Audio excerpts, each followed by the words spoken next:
Hello everyone, ignited maths में आप सभी का स्वागत है। मैं प्रीति कोठारी। आज एएमआरएस का जो पीवाईक्यू जो अभी 2023 में एक पेपर हुआ था पीजीटी मैथ्स का, उसी की सीरीज चल रही है अभी। ठीक है, तो काफी क्वेश्चंस हम कर चुके हैं। अब इसका थर्ड पार्ट आ गया है। 10 मोस्ट इंपॉर्टेंट क्वेश्चंस में इसमें अभी करवा रही हूँ आपको। ठीक है, तो स्टार्ट करते बिना किसी देरी के। देखो, फर्स्ट क्वेश्चन क्या है कि if 5 10 square x minus cos square x is equals to 2 cos 2x plus 9, then the value of cos 4x। आपको cos 4x की वैल्यू निकालनी है। ठीक है, इसको करने के लिए हमें क्या करना होगा? देखो, जो आंसर दिया हुआ है ना, उसी के अकॉर्डिंग हम जो निकालना है उसी के अकॉर्डिंग अपने क्वेश्चन को टर्न कर लेते हैं। तो यहाँ क्या निकालना है आपको? cos 4x। तो कहीं से अगर मैं सबको cos में ही कन्वर्ट कर दूं तो देखिए क्या आता है, वो करने की मैं कोशिश करूंगी। तो सबसे पहले हम लिखेंगे 5। अब देखो, 10 स्क्वायर को हम क्या लिख सकते हैं? आपको पता है 1 plus 10 square x is equals to क्या होता है? सेक स्क्वायर एक्स होता है। ठीक है, तो 10 square x is equals to कितना होगा? Sec square x minus 1। तो यहाँ लिख देती हूँ मैं sec square x minus 1। Minus का क्या है? कॉस स्क्वायर एक्स हो गया। ठीक है, अब इसको देखें तो ये क्या लिख सकते हैं आप? 2 और cos 2x का एक फॉर्मूला होता है। cos 2x का एक फॉर्मूला क्या है? 2 cos स्क्वायर x माइनस 1। और हमें cos में ही से लिखना है, तो 2 cos स्क्वायर x माइनस 1 हमने लिख दिया। ठीक है, प्लस 9 हो गया। इसको और थोड़ा सॉल्व कर लो। इसको 5 को ऐसे ही रहने दो। अभी मैंने कहा सबको कॉस में कन्वर्ट करो, तो इसको भी कर सकते हैं हम। 1 अपॉन में cos square x minus 1 minus का कॉस स्क्वायर एक्स। ठीक है, इज इक्वल्स टू 2। और ये कितना हो गया? 2 कॉस स्क्वायर एक्स माइनस का 1 प्लस का 9। अब इसको और एलसीएम ले लो आप। तो एलसीएम लोगे तो कितना आएगा? ये बचेगा 1 minus cos square x minus का, यहाँ पे कितना बचेगा? कॉस की पावर 4x। ठीक है, और होल अपॉन में आपका कितना आ जाएगा? या बाहर लिख दो आप उसको, कॉस स्क्वायर एक्स आ जाएगा। ठीक है, इसका एलसीएम ले लिया, यहाँ बच जाएगा 2। और ये हो गया 2 cos square x minus 1 plus 9। अब देखो मैं क्या करने वाली हूँ। अब मैं क्या करूंगी कि कॉस स्क्वायर एक्स को ना कुछ ले लेती हूँ, जैसे ए ले लिया। वैसे मैं बेसिकली एक्स ही लेती हूँ, बट यहाँ फंक्शन है तो एक्स वाई ना ले करके आप कोई other letter A B C कुछ भी ले लो आप। तो मैंने इसको ए ले लिया। अब देखो, जहाँ पे कॉस है ना, वहां कॉस स्क्वायर एक्स है, वहां पे आप ए रख दो। यहाँ कितना आ गया? ए स्क्वायर माइनस का ए की, सॉरी, ए, ओनली ए। कॉस स्क्वायर एक्स की जगह ए है ना, और यहाँ स्क्वायर आ जाएगा इज इक्वल्स टू 2। यहाँ कितना आ जाएगा? 2 ए स्क्वायर माइनस का, सॉरी फिर से ए स्क्वायर लिख दे रही हूँ मैं, ए, और इज प्लस 9 है। अब इसको थोड़ा सा, ये जो इतने स्टेप में लिख रही हूँ आप इसको बहुत शॉर्ट कर सकते हो। ठीक है, 5 की मल्टीप्लाई करूंगी, ए की मल्टीप्लाई साथ साथ कर दूंगी, तो कितना आएगा? देखो 5 माइनस 5 ए माइनस का 5 ए स्क्वायर इज इक्वल्स टू 2 2 जा 4, और एक इंटू मल्टीप्लाई ये भी हो जाएगा, तो ये जाएगा 4 ए स्क्वायर। ठीक है, फिर 2 1 जा 2, और एक ये है तो कितना हो जाएगा? माइनस का 2 ए हो जाएगा, प्लस का ये ए की मल्टीप्लाई यहाँ भी करनी है, तो कितना आ जाएगा? 9 ए।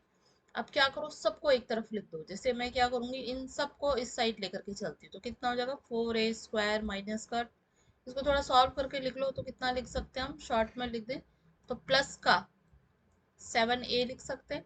अब ये सब इधर आ रहे हैं तो साइन चेंज हो जाएंगे। प्लस का 5 ए स्क्वायर हो जाएगा, प्लस का 5 हो जाएगा, और माइनस का 5 इक्वल्स टू 0 हो जाएगा। ठीक है, अब देखो ये और ये है ऐड हो रहे, कितना आ रहा है? 9 ए स्क्वायर प्लस 12 ए माइनस का 5 इक्वल्स टू 0 हो रहा है।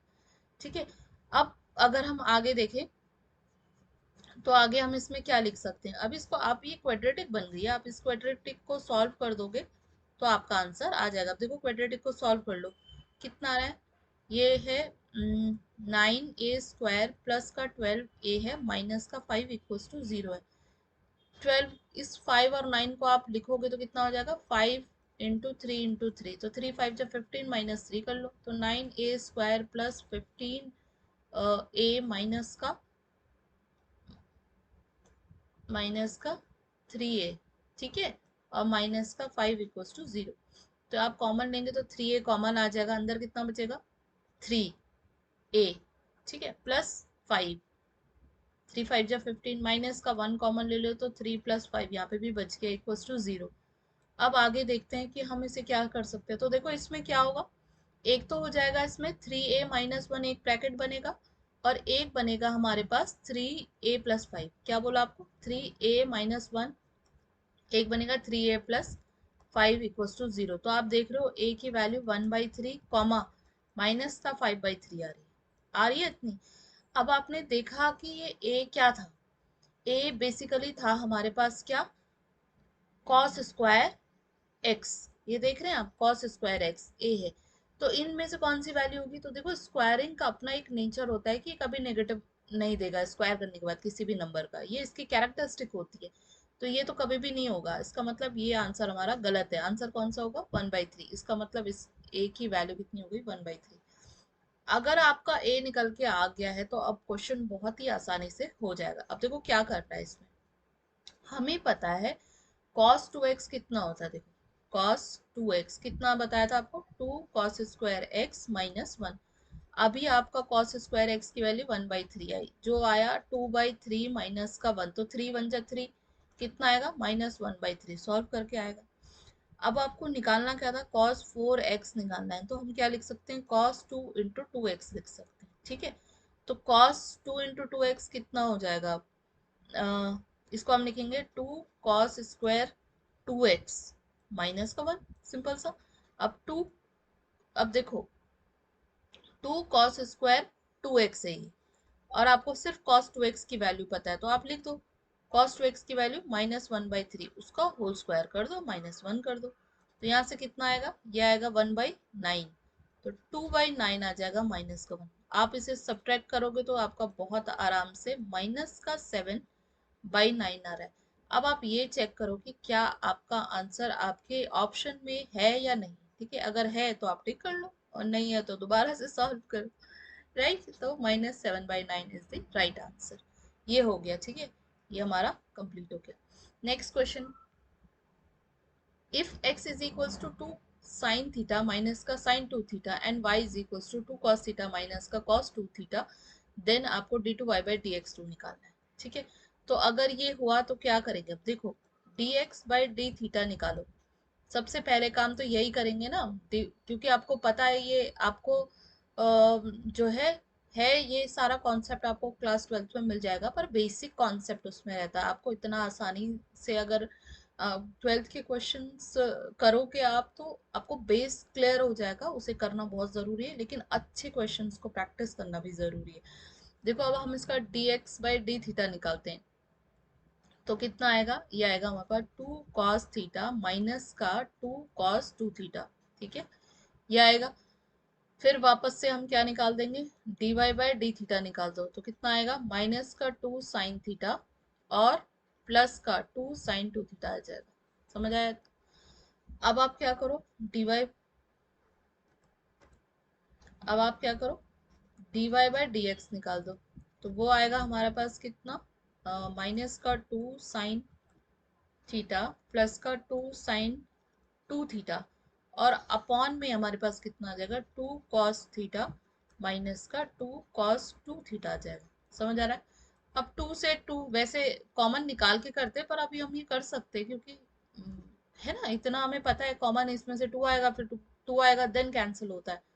मैंने इसे डायरेक्टली कट कर दिया, तो ये कितना आ गया। अब मैं इसको थोड़ा अरेंज करके लिख देती हूँ। पॉजिटिव वाला जो टर्म है हमेशा उसको पहले लिखा जाता है, ठीक है। तो साइन थीटा हमने ये लिख दिया, अपॉन में ये क्या होगा, कॉस थीटा माइनस का कॉस 2 थीटा हो गया। अगर आपने 11th में ट्रिग्नोमेट्रिक जो उसकी समरी पढ़ लेना, तो उसको आपको आपको सारे फॉर्मूलाज याद हो जाएंगे, ठीक है। ये क्वेश्चन, ये आई थिंक चैप्टर 3 है इसका, ठीक है। तो उसको ढंग से आप पढ़ लेना। अब देखो क्या है इसमें, sine 2 theta minus sine theta है, तो इसको हम लिख सकते हैं साइन ए माइनस का साइन बी। और ऐसा कंडीशन जब होती है ना, उसको हम 2 sine A minus B upon में 2 लिखते हैं, और cos A plus B upon में 2 लिखते हैं, ठीक है। और cos A minus cos B का माइनस का 2 sine A plus B by 2 होता है, और sine A minus B by 2 होता है, ठीक है। Sine A minus B by 2 होता है। अब इसको जो है, ये जो फॉर्मूला है इसको यहाँ पुट कर लो, तो कितना आएगा, देखो पहले में 2 सब्ट्रैक्ट करो, कितना आ जाएगा, साइन थीटा/2 आ जाएगा। फिर कॉस, दोनों एंगल को ऐड करो तो 3 थीटा/2 आ रहा है। अपॉन में आप देखो कि माइनस का एक बार सब्ट्रैक्ट कर लो, एक बार ऐड कर लो, क्योंकि दोनों साइन में है तो कोई प्रॉब्लम ही नहीं होगी, ठीक है। लेकिन एंगल में प्रॉब्लम हो सकती है, तो उसको थोड़ा संभल के करो, ठीक है, क्योंकि यहाँ साइन में ही आ रहा है वैल्यू। तो यहाँ देखो थीटा माइनस का 2 थीटा होगा, तो एक माइनस बाहर आएगा, क्योंकि ये हो रहा है ना sine theta minus 2 theta upon में 2 हो रहा है, तो ये क्या हो रहा है, सब्ट्रैक्ट होकर के माइनस का थीटा बनेगा। क्या बनेगा, माइनस का थीटा/2 बनेगा। तो ये थीटा बाहर, ये माइनस जो है बाहर आ जाता है एंगल से, साइन केवल कॉस और सेक की कंडीशन में बाहर नहीं आता। तो बाहर आएगा तो कितना हो जाएगा, ये पॉजिटिव बन जाएगा। साइन यहाँ पे कितना आया, यहाँ पे आया हमारा 3 थीटा, कहाँ पे है, प्लस है, पहले पहले प्लस है, तो प्लस है तो आप उसको 3 थीटा/2 लिख दो, और सेकंड वाला माइनस है तो उसको sin θ/2 लिख दो। ठीक है, वही माइनस हमने बाहर उसको सॉल्व कर दिया, ये बच गया आपके पास। इसको ये कैंसिल कर दो, थ्री, नहीं, sin θ/2 से sin θ/2 भी कैंसिल हो गया, तो प्लस का जो dy/dx है ना, वो कितना आया आपके पास, cot 3 θ/2 आया। ठीक है, अभी उन्होंने ये नहीं मांगा है, उन्होंने इसका d2y/dx2 मांगा है, तो करके देख।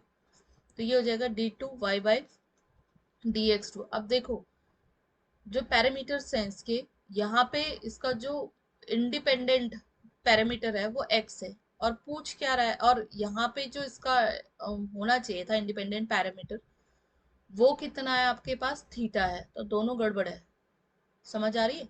तो इसका क्या करेंगे, पहले तो हम कॉट का निकालते हैं। कॉट का आपको पता है माइनस का कॉसेक स्क्वायर एक्स होता है, तो ये क्या है, 3 θ/2।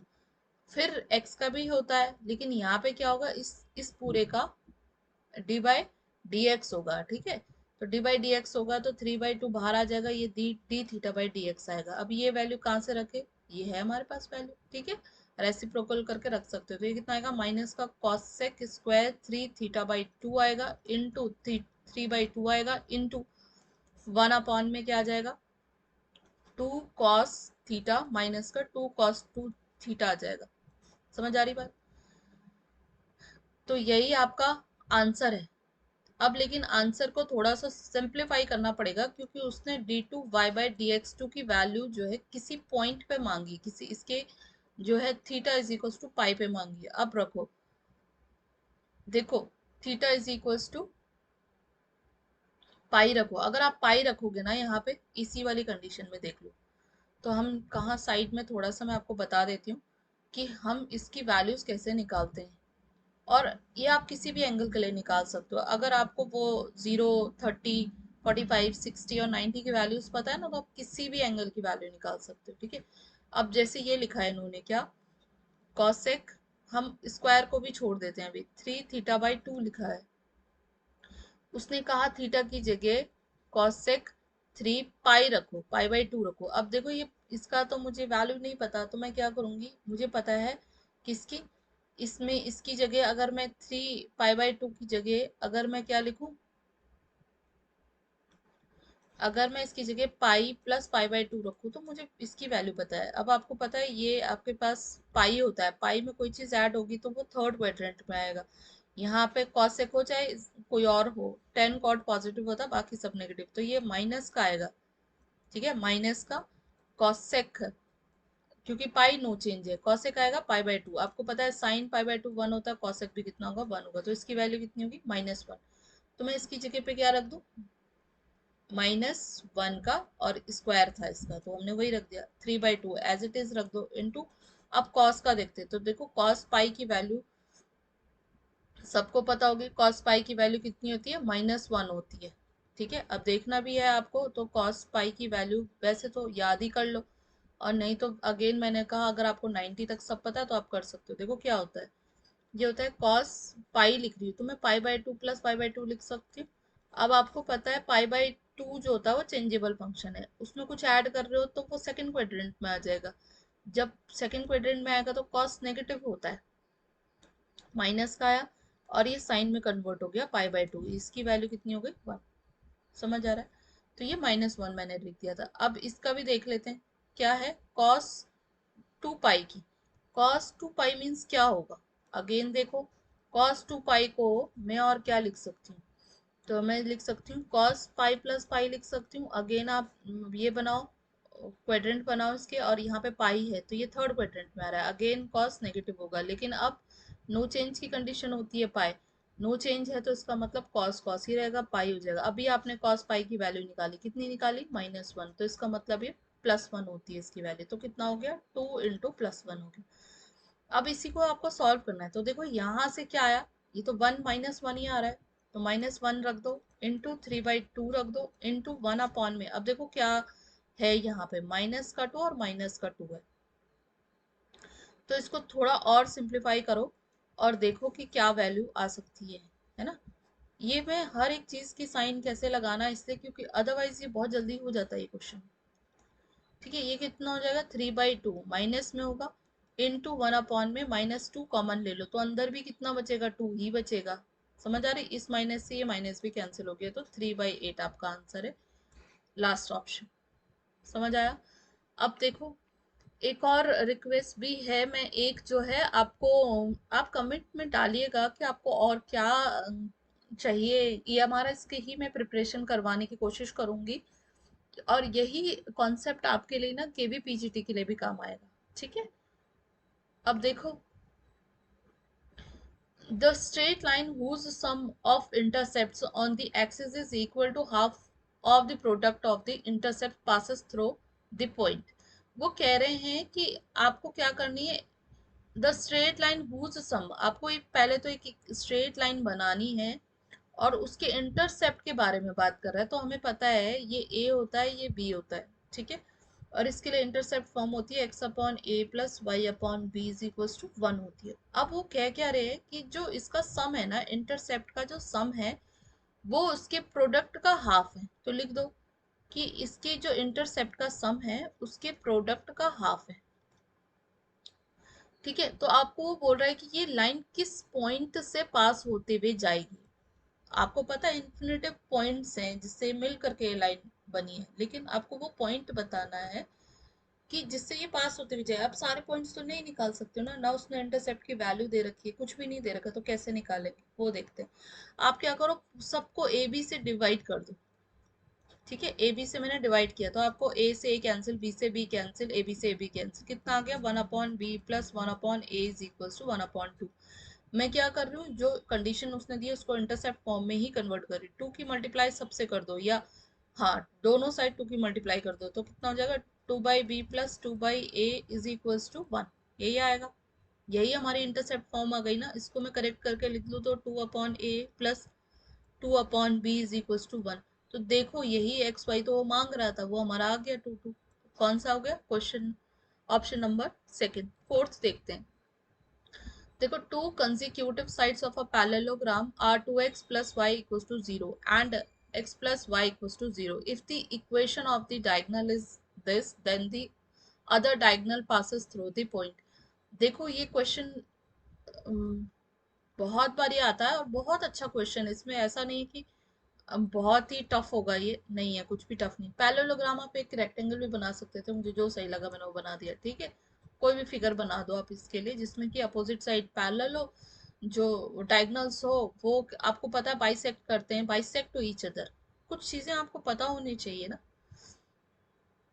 अब इसका उसने कहा कंसिक्यूटिव बोले या एडजेसेंट बोले, दोनों एक ही चीज होती है। ठीक है, अब यहाँ कितना हो जाएगा, 2x plus Y equals to 0, और ये कितना हो जाएगा, x plus 2y equals to 0। Diagonal एक दे दिया उसने, कितना दे दिया, x minus y plus 3 equals to 0। तो वो बेसिकली ये कह रहा है कि ये जो दूसरा डायगोनल है वो किस पॉइंट से होते हुए जाएगा। तो सबसे पहले तो जो दिया हुआ है मैं वो कर लेती हूँ कि इन दोनों से इसका इंटरसेक्टिंग पॉइंट निकाल लेती हूँ। ये डायगोनल और इस साइड का इंटरसेक्टिंग पॉइंट निकाल लूंगी, ये डायगोनल और इसका इंटरसेक्टिंग पॉइंट निकाल लूंगी। पहले इतना करके देखते हैं हमें क्या बेनिफिट हो रहा है। ठीक है, ये ना भी निकालो तो आप इन दोनों से भी कर सकते हो, चाहिए तो होगा हमें बाद में ये। ठीक है, तो इसको भी करके देख लेते हैं। आप यहाँ देखो कि इसको सॉल्व करते हैं, अब हम फटाफट से सारी इक्वेशंस को सॉल्व करते हैं। कितनी इक्वेशन है, हम इन दोनों का, इन दोनों का और इन दोनों का, तो 3 बनेंगी है ना। मैं कोशिश करूंगी कि यहीं पे ही मेरी सारी हो जाए।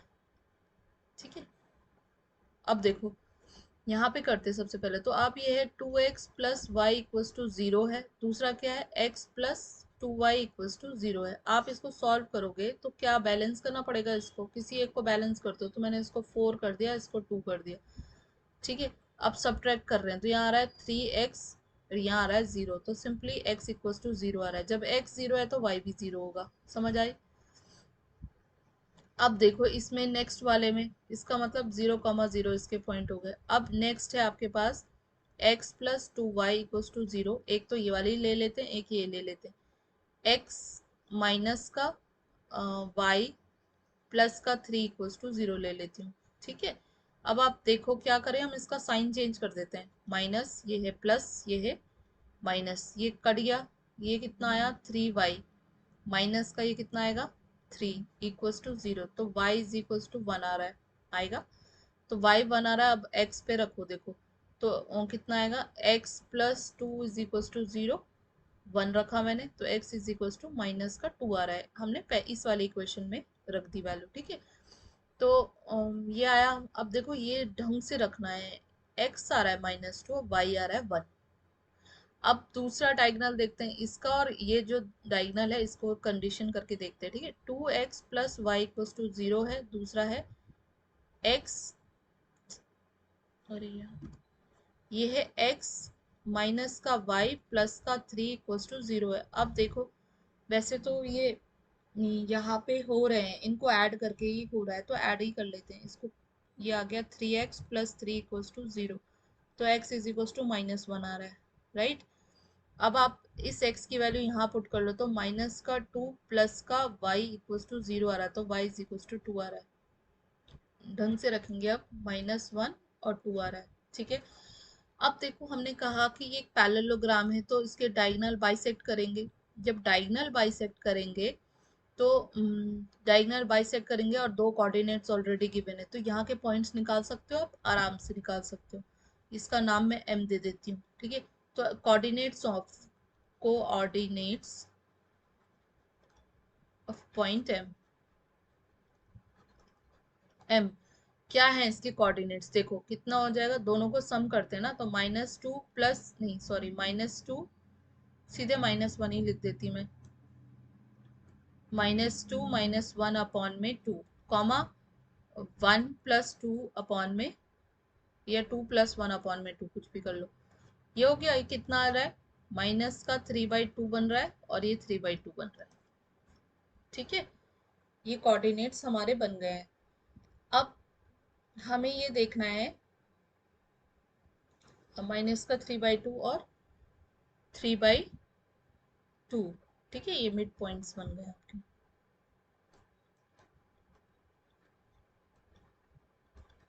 3/2 बन गए।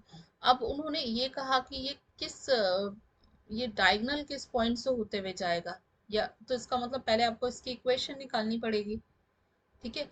ये इक्वेशन निकाली तो उसकी वैल्यू आप फिर उस इक्वेशन से सेटिस्फाई कराएंगे कि ये सेटिस्फाई हो रही है या नहीं। तो इसके लिए अभी हम क्या करेंगे,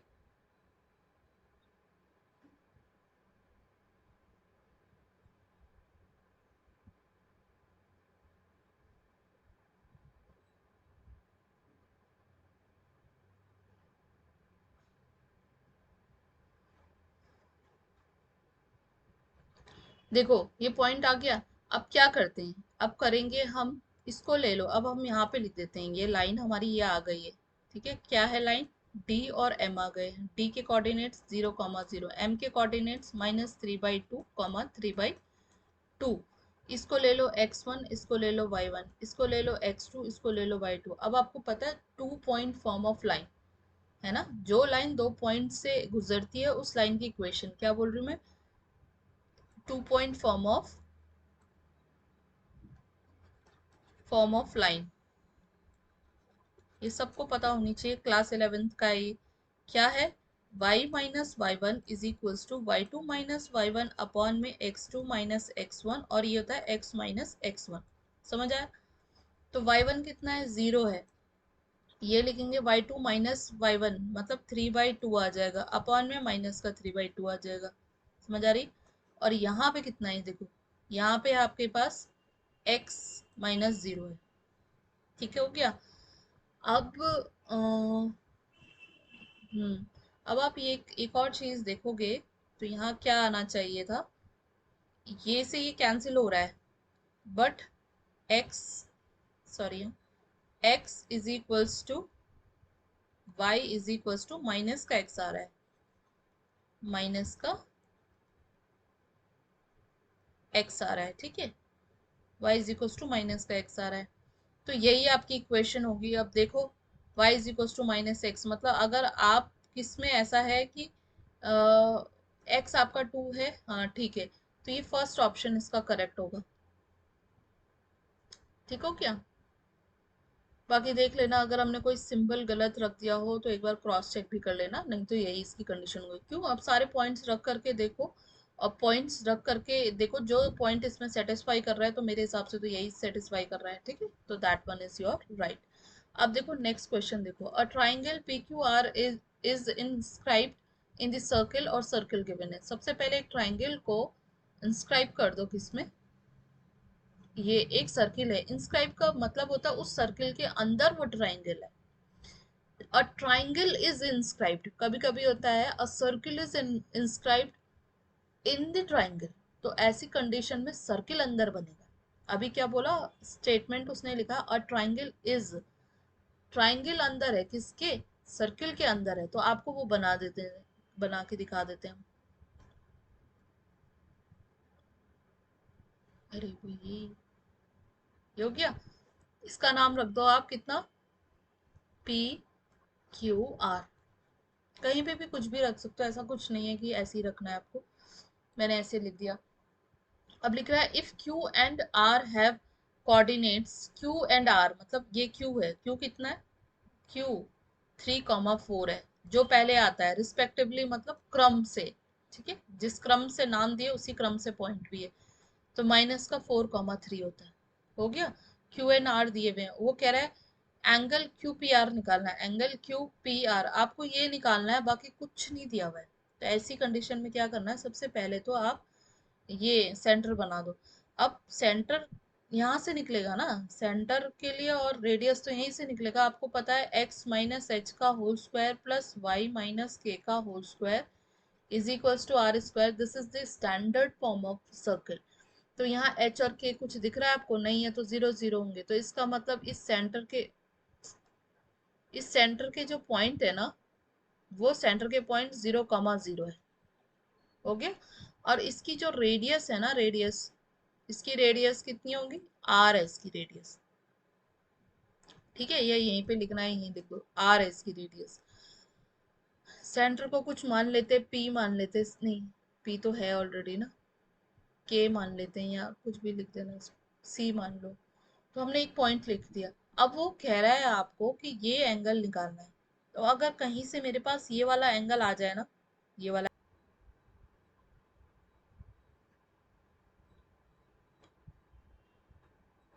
देखो लेंथ तो इक्वली आई, करेक्ट है, बट हम इसका क्या कर सकते हैं, स्लोप निकाल सकते हैं।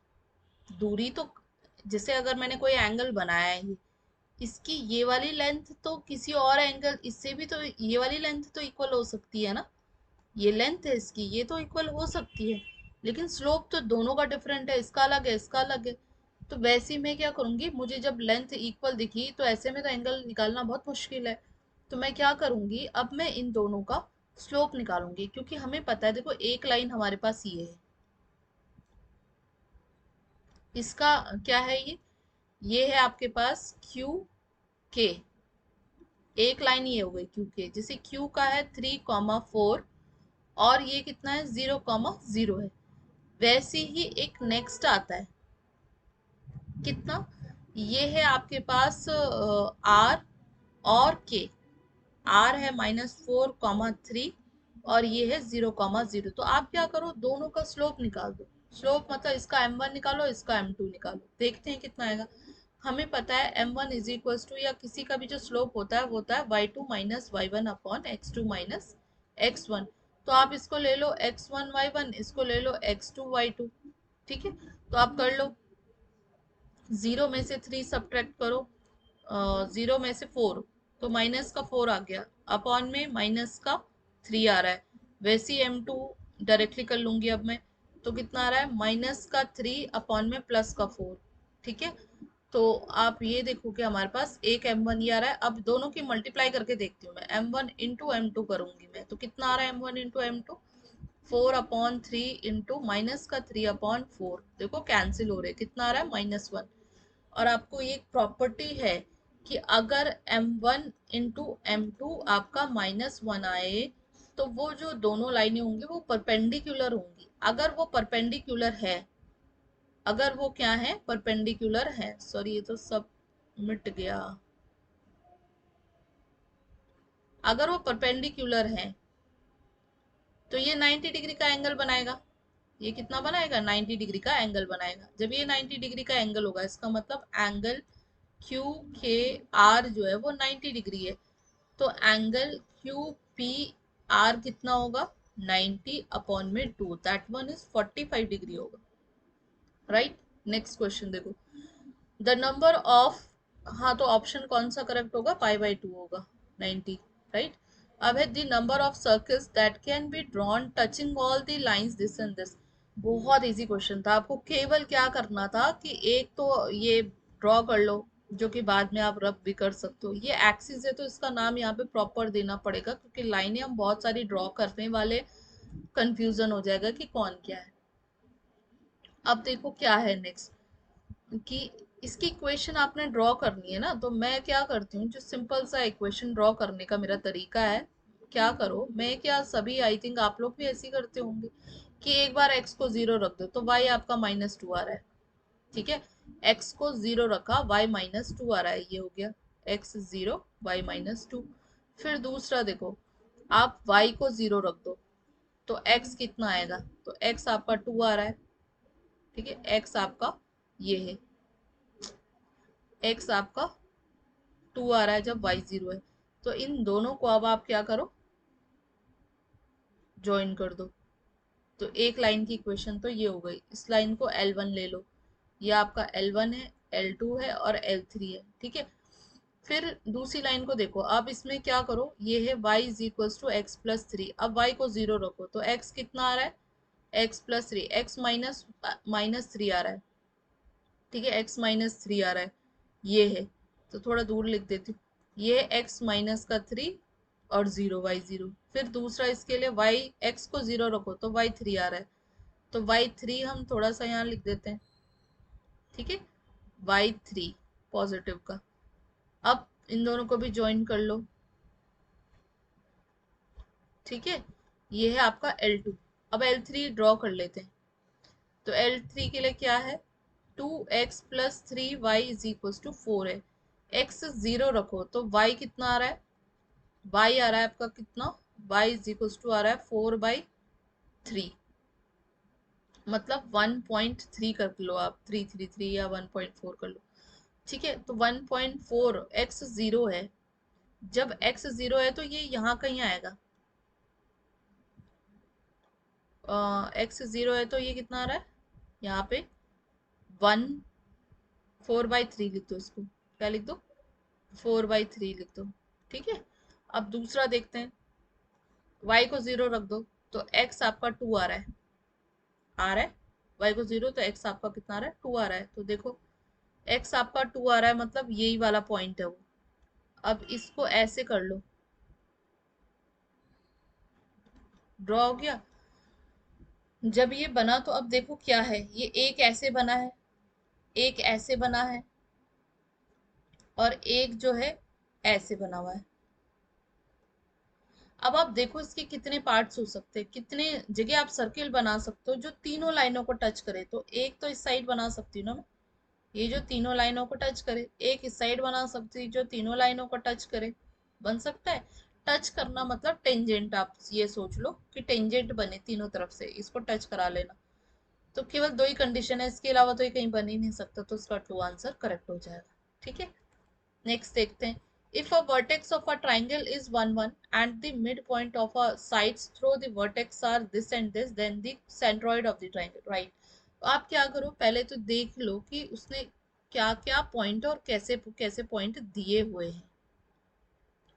अगर आप क्वेश्चन को ढंग से समझ गए तो आप आराम से इसको कर सकते हैं, ठीक है। इसका नाम मैं ABC लिख देती हूँ, कोई नाम तो दिया नहीं है ना, ठीक है। अब उसने कहा कि if a vertex of a triangle, मतलब एक वर्टेक्स, सॉरी 1 1 है, क्या है 1 1 है, and the mid point of two sides through this vertex, इसी वर्टेक्स से जो दो साइडें निकल रही हैं उसका मिड पॉइंट दिया हुआ है, क्या है -1, 2 और 3, 2। देन दी सेंट्रोइड, मतलब सेंट्रोइड मतलब होता है जो इसके वर्टेक्स से मीडियन जा रही, मीडियन मतलब इसको और इसको बराबर भागों में बांटने वाली, वैसे इसको तो ऑलरेडी बांटा हुआ है, ये हो जाएगा, ठीक है, सेकंड साइड है ये, और ये क्या है, थर्ड साइड है, ठीक है, इक्वल है। तो वो कह रहे हैं देन दी सेंट्रोइड, इसके कोऑर्डिनेट्स बताने हैं आपको। तो इसके कोऑर्डिनेट्स कैसे निकलेंगे, बहुत आसान है। इसके कोऑर्डिनेट्स निकालने के लिए मुझे क्या चाहिए होगा, इसके कोऑर्डिनेट्स निकालने के लिए हमें क्या चाहिए होगा, अगर हमें ये वैल्यूज कॉर्नर के पॉइंट्स निकल जाए कहीं से, कहीं से, क्या बहुत आसानी से नहीं निकल सकते क्या, देखो इसके कोऑर्डिनेट्स में लिख देती हूँ, ये क्या है हमारे पास, सॉरी x1, y1 लिख देती हूँ, इसके कोऑर्डिनेट x2, y2 लिख देती हूँ, और ये क्या है आपके पास x3, y3। आपको पता है जो सेंट्रोइड होता है ना, सेंट्रोइड जो है किसी भी ट्राइंगल का, centroid, centroid of triangle ABC लिख देती हूँ यहाँ पे, वो कितना होगा आपको पता है, x1 + y1, नहीं सॉरी, क्या होगा x1 + x2 + x3 अपॉन में 3, ये सेंट्रोइड होता है, कॉमा एक कोऑर्डिनेट होगा उसका, दूसरा y1 + y2 + y3 अपॉन में 3 होगा। तो देखो आसान तो है, पर आपको कहीं से x2 x3 और y2 y3 निकालना पड़ेगा, मतलब y1 y2 और x1 x2 निकालना पड़ेगा, क्योंकि यही अननोन है हमारे पास, राइट। तो अब जरा निकालो इसको। देखो उन्होंने कहा ऑलरेडी गिवन है ये मिड पॉइंट है, तो मिड पॉइंट कब आया होगा, जब आपने इन दोनों को ऐड किया होगा, किसको x1 + x3 को ऐड किया होगा, अपॉन 2 लिखा होगा, तभी तो -1 आया होगा, आया होगा। वैसे ही जब आपने y1 y1 + y3 अपॉन में 2 किया होगा, तभी तो 2 आया होगा। अब यहाँ से देखो क्या क्या वैल्यू है x3 की 1 है वैल्यू, तो ये हो जाएगा x1 + 1 अपॉन में 2 = -1। इसको थोड़ा और सॉल्व कर लो तो ये कितना आ जाएगा, ये आएगा आपका x1 = -2 -1 -2, और ये दूसरी साइड जाएगा तो माइनस में जाएगा, तो कितना आ रहा है इसका -3। तो इसकी वैल्यू आ गई हमारे पास -3। अब इसकी देख लेते हैं, तो ये कैसे 2 2 जा 4 हो गया, ठीक है। तो y1 + y3 = 4, ठीक है। तो ये हो जाएगा आपका y1 = 4 - 1, क्या है y3 की वैल्यू 1 है, तो y1 = 3 आ रहा है, तो ये 3 आ गया, ठीक हो गया। अब इसी में थोड़ा चेंजेस कर लेते हैं हम, क्या करेंगे अब x, ये दूसरे वाले साइड के कोऑर्डिनेट्स निकाल दो, सेम इसी तरीके से निकाल दो फटाफट से, और वैल्यू पुट करो, you will get your answer, right. ठीक है, यहाँ पे हम वैल्यूज को रख देंगे, तो इसलिए हम इसको यहाँ यहीं पे सॉल्व कर लेंगे, ठीक है। अब इसका इन दोनों को ऐड करो, तो वापस से कितना होगा, x2 + 1 अपॉन में 2 = कितना है 3, वैसे ही y2 + y3, डायरेक्टली मैं वैल्यू रख रही हूँ, 1 अपॉन में 2 कितना आएगा 2, 6 में से 1 गया कितना हो जाएगा 5, y2 में क्या करेंगे 2 2 जा 4, 4 में से 1 गया कितना हो गया 3, x की वैल्यू कितनी है, बस ये केयरफुली रखनी है आपको, 5 और 3। अब इनको ऐड कर दो, तो देखो मैं यहीं पे ऐड कर लेती हूँ, 1 और 5 कितना होता है 6, 1 और 5 कितना हो गया 6, और 6 में से 3 सब्ट्रैक्ट कर लो कितना आएगा 3, 3 अपॉन में 3। फिर ये कितना है 1 और 3 कितना होता है 4, 4 एंड 3 कितना हो गया 7, तो ये कितना आ रहा है 7/3। इसको सॉल्व कर लो, 1 तो कोऑर्डिनेट्स आ रहे हैं 1, 7/3, तो देखो आंसर कौन सा है, लास्ट वाला करेक्ट।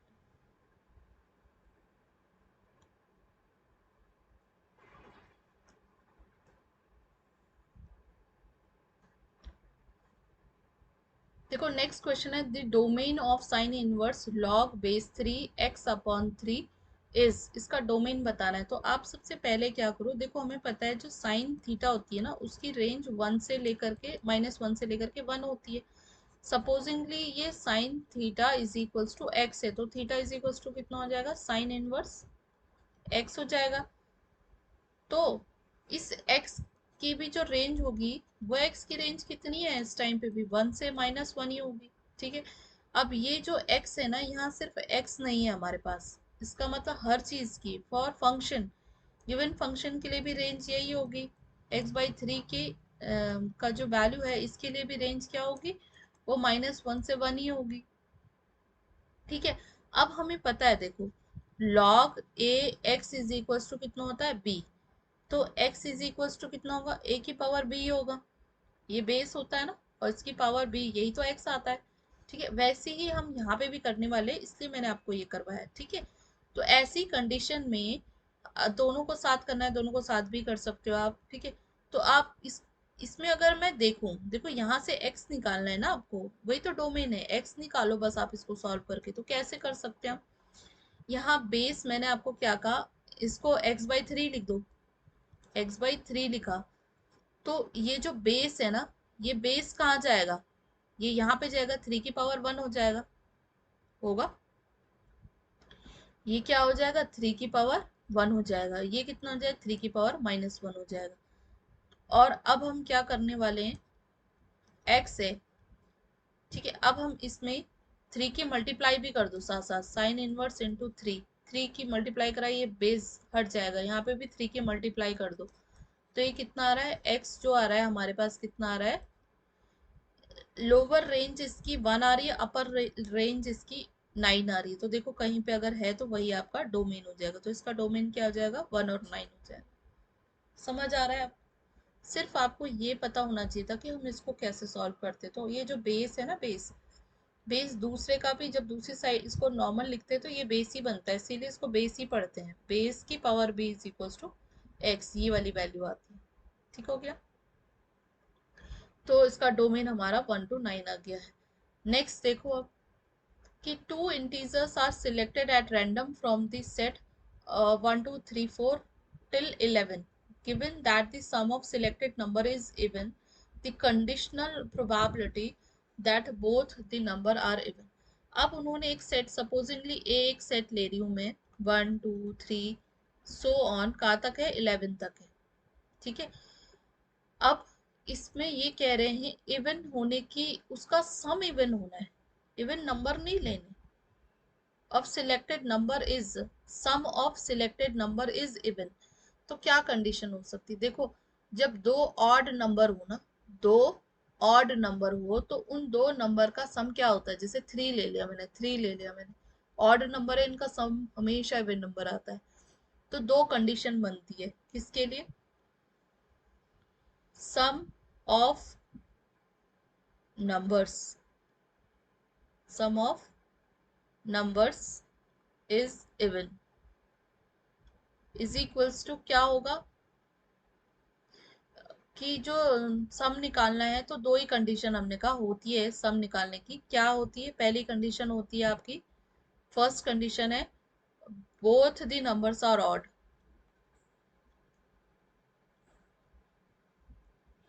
ऑड, और दूसरी कंडीशन होगी both the numbers are even,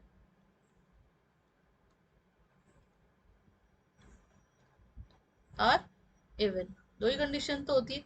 तो ऑड की कंडीशन में देखो कितने नंबर्स हैं, 1 2 3 4 5 6 7 8 9 10 11। अब इसमें से देखो ऑड कौन सा है, 1 3 5 7 9 11, काउंट करो, 1 2 3 4 5 6, 6 नंबर्स आपके क्या हैं, ऑड है, और उनमें से आप क्या, एनी टू चूज कर रहे हो। ठीक है, तो ये आपके इतने सिलेक्टेड हो गए ऑड की कंडीशन में। ठीक है, अब इवन की कंडीशन में देखो, 1 2 3 4 5, इसका मतलब 5 में से आप दो सिलेक्ट कर रहे हो। ठीक है, ये तो हो गई। अब कंडीशनल, दोनों इन दोनों के जो है या तो ये लेंगे या तो ये लेंगे, तो इसकी जो कंडीशनल प्रोबेबिलिटी हो जाएगी उसके उससे पहले हमें ये है कि probability of selected number of the number of the given condition लिख देती हूँ। कंडीशन, अब वो कंडीशन क्या है, when some is even of the selected number.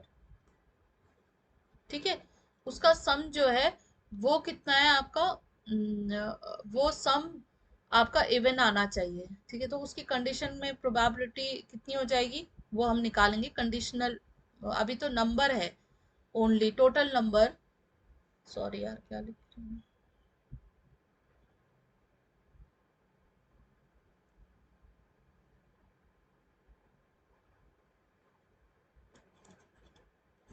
Total number of outcomes of the given condition. ठीक है, तो कितना हो रहा है, प्लस 5C2, ये हो गई। अब कंडीशनल प्रोबेबिलिटी निकालनी है, प्रोबेबिलिटी निकालनी है, तो कंडीशनल प्रोबेबिलिटी कितनी हो जाएगी, किसकी निकालनी है, both the numbers are even, दोनों नंबर इवन हो, तो उसकी कंडीशन क्या है, 5C2 है, तो इसकी कंडीशनल प्रोबेबिलिटी कितनी हो जाएगी, 5C2 अपॉन में टोटल नंबर ऑफ आउटकम्स कितने हो जाएंगे, 5C2।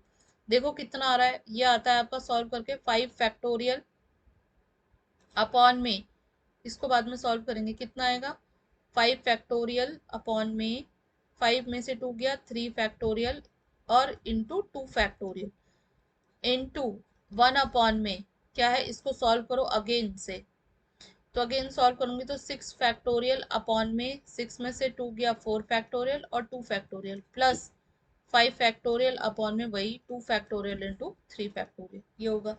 इसको थोड़ा सॉल्व कर लेती हूँ मैं, तो इसको सॉल्व करेंगे तो कितना आएगा, ये आ जाएगा 5 इंटू 4 इंटू 3 फैक्टोरियल। ठीक है, ये आ जाएगा 2 इंटू 3 फैक्टोरियल, 3 से 3 कैंसिल, 2 2 जा 4 इंटू, यहाँ पे लिखते भी जाएंगे, कितना आ गया ये आ गया 5 2 जा 10, 10 आ गया इंटू, अभी देखते हैं। ठीक है, 1 अपॉन में अगेन इसको सॉल्व करो तो ये हो जाएगा 6 इंटू 5 इंटू 4 फैक्टोरियल अपॉन में 2 इंटू 4 फैक्टोरियल, ये से ये कैंसिल, 2 3 जा 6, अगेन कितना आ रहा है, ये 3 5 जा 15 आ रहा है, 1 अपॉन में 15 आ रहा है, प्लस क्या आ रहा है, ये 5 फैक्टोरियल अपॉन में, ये हमने अभी निकाला था तो इसको बार बार लिखने की जरूरत क्या है, इसको डायरेक्टली लिख देते हैं 10, तो यहाँ पे कितना आ जाएगा, 10 आ जाएगा।